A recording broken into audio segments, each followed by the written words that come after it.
And now for a rundown on some of our Thursday morning news for the state of Alaska. The city of Valdez has apparently voted to keep the first marijuana store in Alaska open. There had been a move introduced to the Valdez Council that was then put up for a vote among the Valdez residents to basically say, shall we invoke the option to make it marijuana free? And people said no.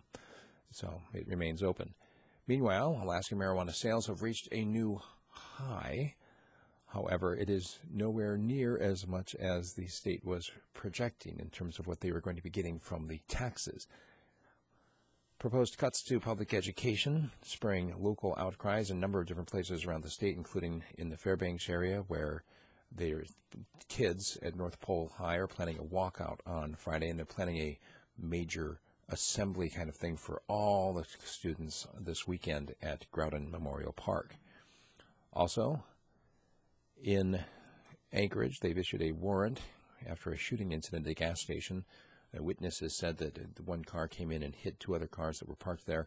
Guy jumped out and had an altercation with the person that was sitting in the other car, went back to a different vehicle and came out with a gun, at which point the person in the parked car threw something at him. He fired a shot, missed, and then got in the other truck and ran away and drove off. The people in the car got up and ran off. When the police got there, nobody was there, but they did figure out who the shooter was. They issued a warrant for his arrest, and they're asking anyone with information if he saw anything at all regarding this bizarre incident. The police call the Anchorage police. The quarterly earnings for Alaska show that ConocoPhillips has improved their earnings up to $99 million. That's a big difference from the $1.5 billion losses they had worldwide last year. The Cordova community has engaged with what they're calling an on-water oil spill response tour. This training that was occurring, they basically went out there in catamarans to watch the training.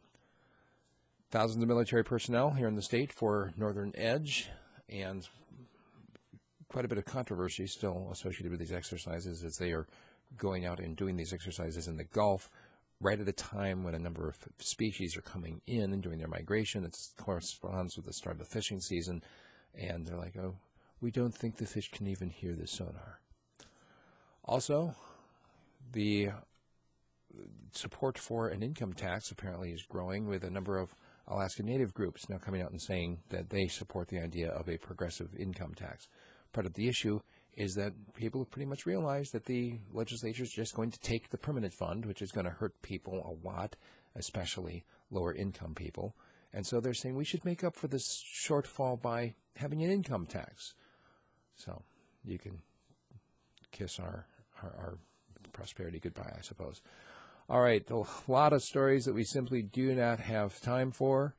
As always, we do encourage you to become a supporter by buying a subscription at radiofreespeech.com, and if you do so, you get a 30 to 40 minute audio version emailed directly to your inbox every morning at around 5 a.m., and therefore that gives you an opportunity to upload it onto your device and you can listen on your way to work.